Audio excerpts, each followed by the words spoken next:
OBC महासभा ने देशव्यापी सौंपा ज्ञापन, रैली निकालकर पहुंचे कलेक्ट्रेट, सरकार पर लगाया वादा खिलाफी का गंभीर आरोप। बता दें कि रीवा में आज ओबीसी महासभा द्वारा एक रैली निकालकर देशव्यापी ज्ञापन पत्र कलेक्ट्रेट कार्यालय में सौंपा गया है। ओबीसी महासभा के पदाधिकारियों ने बताया कि ये ज्ञापन एसटी/एससी और ओबीसी के अधिकारों के हनन के खिलाफ है। उन्होंने अपनी विभिन्न मांगों से संबंधित ज्ञापन पत्र राष्ट्रपति के नाम संबोधित रीवा कलेक्टर को सौंपा है। ओबीसी महासभा के पदाधिकारियों ने बताया कि आज का ये देशव्यापी ज्ञापन एसटी/एससी और ओबीसी के अधिकारों के हनन के खिलाफ रहा। आप है कि सरकार ने पहले जातिगत जनगणना का वादा किया था, जिसकी अधिसूचना भी जारी की गई, लेकिन अब तक ओबीसी का कॉलम नहीं जोड़ा गया, जिसे लेकर सरकार के खिलाफ विरोध किया जा रहा है। इसके अलावा ओबीसी महासभा ने सरकार पर वादा खिलाफी का आरोप लगाते हुए कहा कि सरकार ने कहा था कि हम 2 करोड़ लोगों को रोजगार देंगे, लेकिन एसटी/एससी के 1 करोड़ परमानेंट नौकरियों के पद खाली हैं। बावजूद इसके आज तक सरकार द्वारा अधिसूचना जारी नहीं की गई।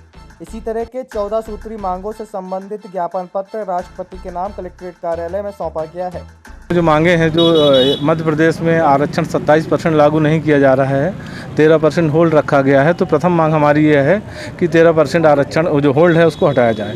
दूसरी 70 लाख बैक लाख पदों की भर्ती कराई जाए जो SC/ST OBC के लिए है।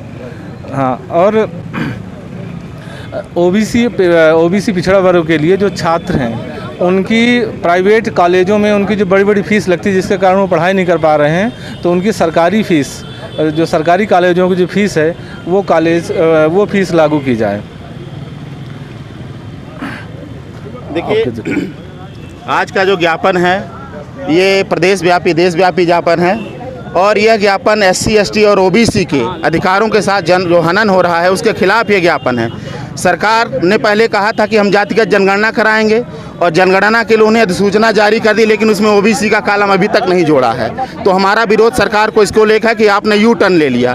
दूसरा, सरकार ने कहा था कि हम आते साथ 2 करोड़ रोजगार देंगे और पिछड़ा वर्ग के SC/ST के 1 करोड़ परमानेंट नौकरियों के पद खाली हैं। आज तक उसमें सरकार कोई भी विज्ञप्ति, कोई भी अधिसूचना नहीं जारी कर रही है। तीसरा जो बड़ा मामला है वो 13% होल्ड का है।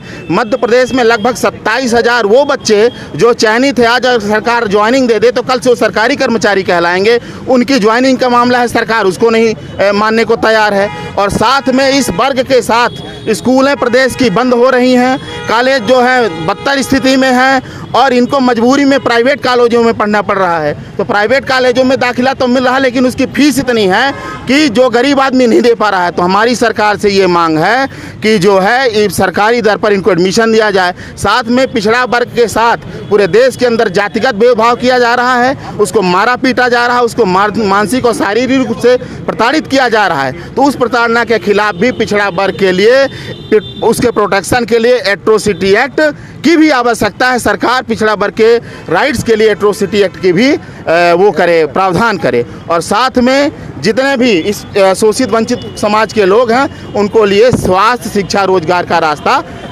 खोले। यही हमारी मांगे हैं। धन्यवाद। अब आपके रीवा शहर में खुल गया है रिजॉर्ट डी विजय विलास, रीवा का सबसे भव्य वेडिंग और इवेंट डेस्टिनेशन। अब रीवा में भी करें डेस्टिनेशन वेडिंग का सपना साकार। The Vijay Vilas hotel and banquets, Rewa का सबसे बड़ा और शाही वेडिंग वेन्यू, जहां हर आयोजन एक यादगार अनुभव बनता है। हमारी विशेषताएं हैं ग्रैंड गोल्डन बैंक्वेट हॉल, सगाई तिलक और पारिवारिक समारोह के लिए भव्य स्थान, आर्किटेक्चर मास्टरपीस और ग्रीन लॉन, शानदार वेडिंग और रिसेप्शन के लिए परफेक्ट लग्जरी रूम और प्रीमियम स्टे, मेहमानों के लिए आरामदायक और शाही अनुभव, विला रेस्टोरेंट रीवा का प्रीमियम रेस्टोरेंट, बर्थडे पार्टियां और फैमिली गेट टुगेदर के लिए बेस्ट वर्ल्ड क्लास कैटरिंग, भारतीय और इंटरनेशनल स्वादों के साथ एक यादगार भोज अनुभव। अब भव्य शादियां और इवेंट्स के लिए दिल्ली, जयपुर या उदयपुर जाने की ज़रूरत नहीं दी।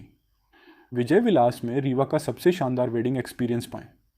पता है the Vijay Vilas hotel and banquets, ring road toll plaza के पास, रीवा, मध्य प्रदेश। बुकिंग और इंक्वायरी के लिए संपर्क करें 7880-08750 1 एवं 78800 87502।